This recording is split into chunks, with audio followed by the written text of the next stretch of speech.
O fluxo financeiro é o coração da prestação de contas, né? Então, é um momento que prestem bastante atenção para todos os detalhes que esse item traz para vocês.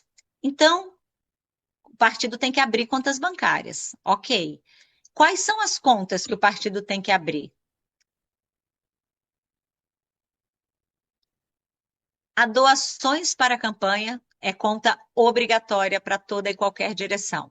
O que vai ser analisado nas contas que vocês prestarem agora, até 30/6.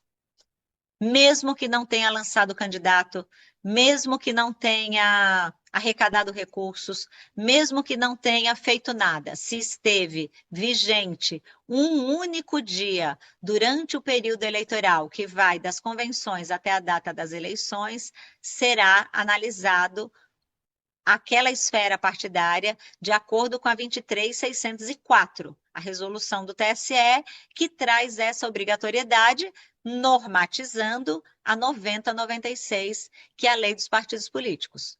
A conta outros recursos, ela não é obrigatória de ser aberta, mas é importante tê-la aberta. Por quê?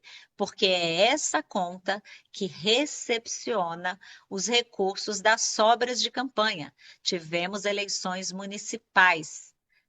Há candidatos que têm sobras de campanha, teriam que ter recolhido sobras de campanha, e na prestação de contas vocês vão ter que apresentar um relatório. Lá a gente vai ver adiante, em capítulos da tarde, eu acho que vai ser na aula de hoje ainda, que é obrigatório o partido apresentar um relatório dizendo sobre as sobras de campanha que já recebeu e as que tem para receber. Então, essa é uma conta importantíssima, embora a norma não traga como obrigatória. Fundo partidário só é obrigatório abrir se for receber esse tipo de recurso.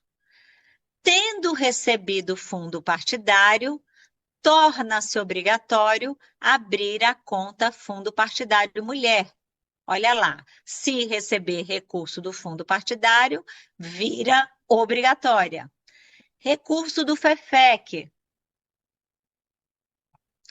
do Fundo Especial de Financiamento de Campanhas. Essa conta só é obrigatória se o partido recebeu lá nas eleições, fundo especial. Esse recurso FEFEC, Fundo Especial de Financiamento de Campanha, ele só é distribuído aos partidos nas eleições, nos anos eleitorais. Nós vamos ver detalhes até a 18ª página do detalhe, na nossa forma de expressão, sobre esses fundos públicos adiante. Olha o asterisco na conta do FEFEC. É a única conta que deve ser encerrada ao final de cada eleição. Todas essas outras contas, elas são permanentes. Então, o partido abriu, ele não encerra mais essas contas. E a única conta que o banco pode cobrar tarifa de manutenção é a conta outros recursos, de acordo com a Carta Circular do Banco Central do Brasil, 35979 de 20. Então, importante vocês estarem atentos aí.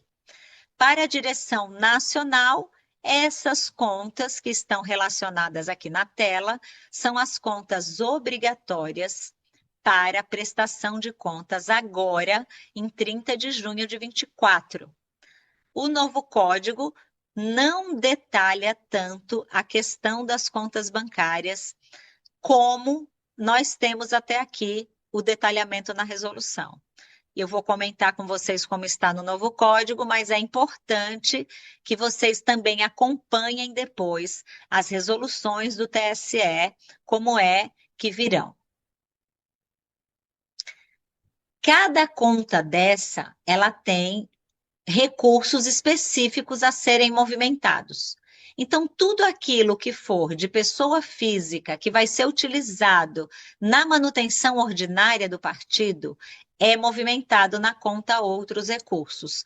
toda essa relação que está na tela de vocês diz respeito a recursos de pessoas físicas que vão ser utilizados ali na vida comum da agremiação.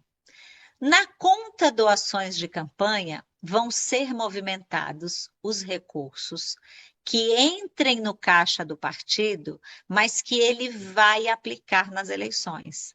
O partido pode arrecadar de pessoas físicas, do fundo partidário receber repasse e receber repasse do Fundo Especial de Financiamento de Campanha. As contas dos fundos públicos, cada uma vai ter a sua própria conta. Receber o fundo partidário, só vai movimentar na conta fundo partidário. Cada uma tem o seu trilho a seguir. Por que essa divisão toda de contas? Porque cada recurso tem especificidades na norma diferentes entre uma e outra, e estando em contas bancárias separadas, a análise da Justiça Eleitoral fica específica com a regra de cada conta. Doações de pessoas físicas podem, por exemplo, todas serem depositadas na outros recursos, só que na hora que o partido decidir quais daqueles valores recebidos, ou de filiados, ou de simpatizantes, pessoas físicas, ou da alocação de bens próprios, da comercialização de eventos, de empréstimos que tenha sido feito, ou mesmo de rendimentos de aplicação financeira, tudo isso, se ele decidir que ele vai aplicar nas campanhas, obrigatoriamente o recurso tem que ser depositado na conta doações de campanha, para que o partido realize ele propriamente os gastos eleitorais ou que ele transfira para candidatos utilizarem nas eleições. Então, a diferença das contas bancárias, elas existem porque é a forma mais prática, ágil e sem erros de determinar o cumprimento das regras e obrigatoriedades que vocês vão aprender tudo hoje, nessa nossa primeira aula à tarde, sobre cada um deles. Então, aqui vocês já viram do fundo partidário e do FEFEC, e veja que o Diretório Nacional tem a conta da fundação. Se por acaso aquela direção nacional não tiver constituído ainda sua fundação ou seu instituto de formação e educação política, ele tem que abrir uma conta e fazer essa reserva lá desses 20% do fundo partidário da educação política, até que essa direção seja constituída para utilizar esse fundo. E temos a conta do Fundo Partidário Mulher, também chamada entre nós na comunidade PRG de conta batom, que é como um recurso de memória para vocês lembrarem que é aquela conta que empodera a mulher, que faz com que a mulher tenha capacitação, formação para poder participar ou ser ao menos estimulada, incentivada a participar das eleições. Vocês já ouviram falar bastante aí das candidaturas laranja, já ouviram falar bastante das cassações de chapa por terem lançado campanhas femininas fictícias. Então, na lei há a determinação para que os partidos apliquem, e nós vamos ver esses percentuais também em detalhes, percentuais na formação de estímulo antes mesmo da aplicação propriamente dita nas campanhas. Esse conhecimento vai ficar mais formatadinho na cabeça de vocês à medida que a gente for entrando no detalhamento do gasto do fundo.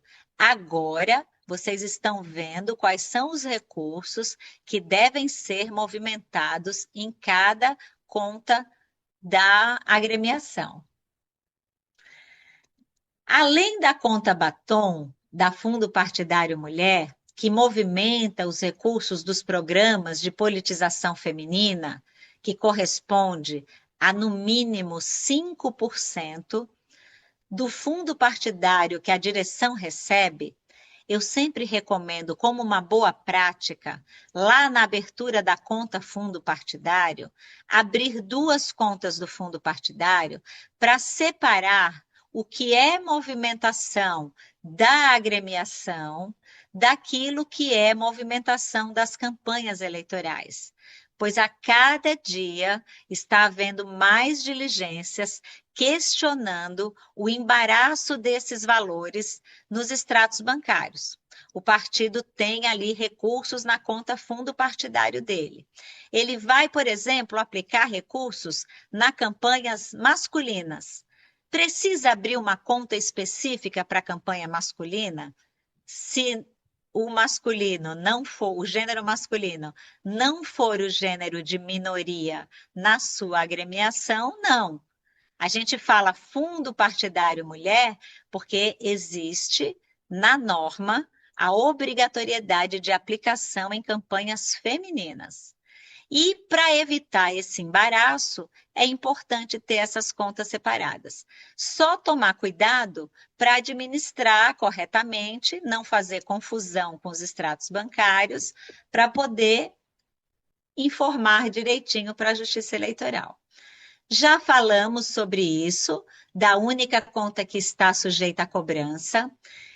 O fato de não haver cobrança da taxa de manutenção nas demais contas não quer dizer que não deve haver a cobrança da tarifa de serviços.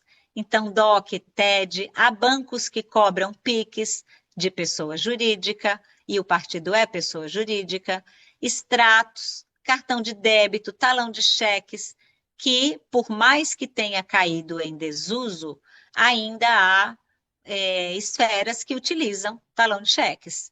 Então, não pode haver exigência de depósito mínimo, todos os depósitos têm de estar identificados, não só os depósitos, como também os fornecedores no extrato, tem que estar clara aquela movimentação partidária ocorrida. Esses extratos são enviados na prestação de contas. E, independente desses extratos serem enviados, os bancos também enviam para a Justiça Eleitoral. É importante que na comprovação de ausência de movimentação sejam apresentados extratos zerados para que vocês não tenham questionamentos em diligência sobre isso. E a nossa regra máxima é o seguinte: evitem tudo o que possa gerar diligência, porque um ponto a ser questionado pode gerar irregularidades que vocês não previam. Então, munir os colegas analistas de documentos que possam esclarecer aquelas informações que estão sendo levadas a exame fazem com que vocês fiquem livres de diligências.